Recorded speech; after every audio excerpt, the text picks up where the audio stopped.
Jérémy Bana, que le public connaîtra sous le nom de Werenoi, grandit à Montreuil, en Seine-Saint-Denis. Très tôt, il observe plus qu'il ne parle. Le quartier lui apprend la méfiance, la patience et surtout la vérité. Rien n'est donné, tout se gagne. La musique devient alors un refuge. Pas pour briller, mais pour tenir debout.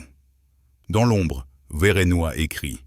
Des textes bruts, sans filtre, nourris par la rue, les doutes et l'ambition silencieuse.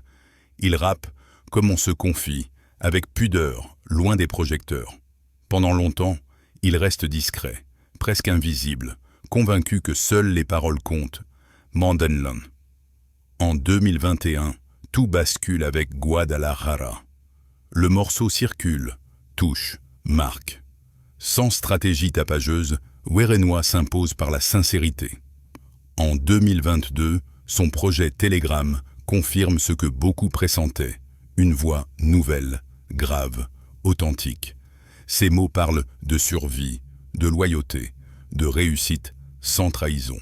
Le succès arrive vite, mais il ne change pas l'homme.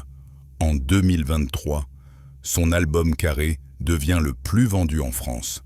En 2024, Pyramide confirme sa place au sommet. Pourtant, Werenoi garde la même ligne. Rester vrai, raconter son histoire sans la maquiller.